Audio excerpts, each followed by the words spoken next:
Assalamualaikum warahmatullahi wabarakatuh. Apa kabar anak-anak? Sehat semuanya bukan? Alhamdulillahirabbil alamin. Baiklah, masih tetap bersama saya Bapak Rahmatullah. Kali ini di kelas 6 ini saya akan memegang mata pelajaran pendidikan agama Islam. Pada bab pertama pendidikan agama Islam ini, yang akan kita bahas adalah indahnya saling menghormati. Dalam bab ini kita akan mencoba untuk membedah beberapa sub pembahasan. Di antaranya yang pertama adalah sekilas surat Al-Kafirun, yang nomor 2 bacaan surat Al-Kafirun dan arti per ayatnya, yang selanjutnya arti perkata daripada surat Al-Kafirun, dan yang keempat adalah isi kandungan surat Al-Kafirun. Baiklah anak-anak, marilah kita mencoba mengupas sub pembahasan satu persatu kali ini.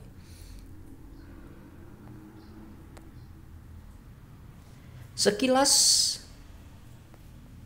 surah Al-Kafirun. Surat Al-Kafirun memiliki arti orang-orang kafir. Nama surat Al-Kafirun itu diambil dari lafaz terakhir dari ayat yang pertama yang berbunyi Qul ya ayyuhal kafirun. Nah, surat Al-Kafirun itu termasuk kelompok surah Makkiyah, yaitu surah-surah yang diturunkan di Mekah sebelum Nabi Muhammad SAW hijrah ke Mekah. Adapun surat Al-Kafirun itu merupakan surah yang ke-109 dalam Al-Quran dari 114 surat.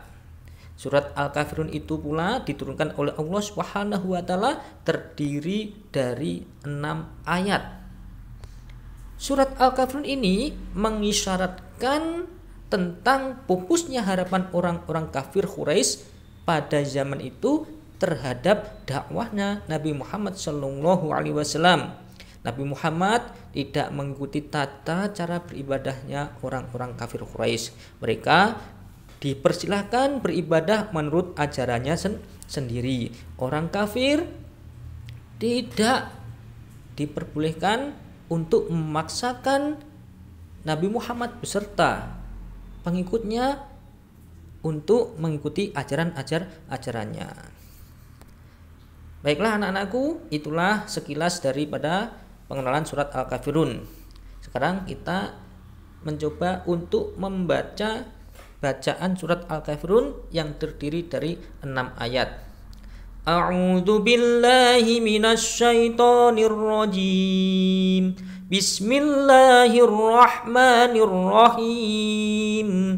Qul ya ayyuhal kafirun la a'budu ma ta'budun wala antum 'abiduna ma a'bud wala ana 'abidum ma 'abadtum wala antum 'abiduna ma a'bud lakum dinukum waliyadin. Demikianlah bacaan surat Al-Kafirun ayat pertama sampai dengan ayat 6.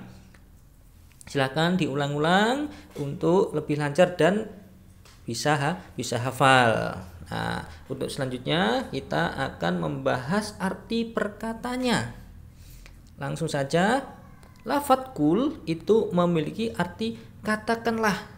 Sedangkan ya ayyuhal kafirun, ya ayyuha, wahai al-kafirun itu orang-orang kafir. Jadi kalau dijadikan satu menjadi wahai orang-orang kafir.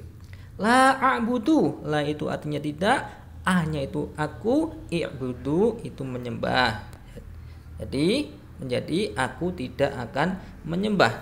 Sedangkan ma ta'budun, ma artinya apa-apa, ta'budunya kamu, menyembah, ta-nya itu memiliki arti kamu, apa yang kamu sembah. Wala antum, wa artinya apa? Iya, wa artinya dan, la tidak atau bukan, antum itu kalian atau kamu. Jadi kalau dijadikan satu menjadi dan kamu bukan. Lafal selanjutnya abiduna memiliki arti penyembah. Sedangkan ma'abudu, ma tadi artinya apa? Iya, apa-apa. Alif itu artinya aku, atau i'budu itu menyembah. Jadi kalau dijadikan satu menjadi apa yang aku sembah. Selanjutnya wala ana. Wa ya artinya dan, la tidak, ana saya. Jadikan satu menjadi dan aku tidak. Abiduna. Setelah huruf ain itu ada alif, itu menunjukkan pelaku, maka memiliki arti menyembah atau penyembah. Ayat selanjutnya atau lafal selanjutnya ma'abattum. Ma tadi apa-apa, abatum itu menyembah, tumnya itu menunjukkan kalian atau kamu. Jadi memiliki arti apa yang kamu sembah. Wala antum itu lafaz ini sudah ada di atas yang memiliki makna dan kamu bukan. Abiduna ini juga sudah sama yang ada di baris kedua atau tengah. Ma'abudu sama persis di atasnya yang memiliki arti apa yang aku sembah. Lakum itu la itu bagi, kumnya itu kamu, berarti bagimu atau untukmu. Ayat selanjutnya atau lafal selanjutnya dinukum, dinun itu agama, kumnya itu kamu. Berarti memiliki arti agamamu. Waliyadin ba artinya dan, li bagiku, din itu agamaku. Berarti dan untukku agamaku. Itulah arti perkata daripada surat Al-Kafirun ayat pertama sampai ayat ke-6. Dan yang tidak kalah pentingnya yaitu isi kandungan surat Al-Kafirun, di mana yang pertama adalah pernyataan bahwa Tuhan yang disembah Nabi Muhammad SAW dan pengikutnya itu bukanlah apa yang disembah oleh orang-orang kafir. Nabi Muhammad beserta pengikutnya menyembah Allah Subhanahu wa taala, itu satu-satunya Tuhan yang patut kita sembah, yang menciptakan manusia, menciptakan alam semesta dan seisinya. Sedangkan orang kafir adalah menyembah sesuatu yang tidak bermanfaat, sesuatu yang tidak bisa apa-apa. Bahkan lebih parahnya, orang kafir menyembah patung daripada buatannya itu sendiri. Pokok bahasan atau pokok kandungan surat Al-Kafirun yang kedua adalah Nabi Muhammad SAW tidak akan menyembah apa yang disembah oleh orang kafir. Apapun yang terjadi, Nabi Muhammad serta pengikutnya akan tetap mempertahankan keimanan dan ketauhidannya, yaitu la ilaha illallah. Adapun pokok isi kandungan surat Al-Kafirun yang ketiga adalah tidak adanya kerjasama dalam hal iman dan ibadah. Toleransi umat beragama hanya saling menghormati, tidak mengganggu pemeluk agama lain. Tidak, orang Islam tidak mengganggu ibadahnya orang non-Muslim. Orang non-Muslim begitu juga tidak diperbolehkan mengganggu ibadahnya orang Islam. Juga pokok kandungan dalam surat Al-Kafirun tidak diperbolehkan adanya kerjasama dalam hal iman ataupun ibadah.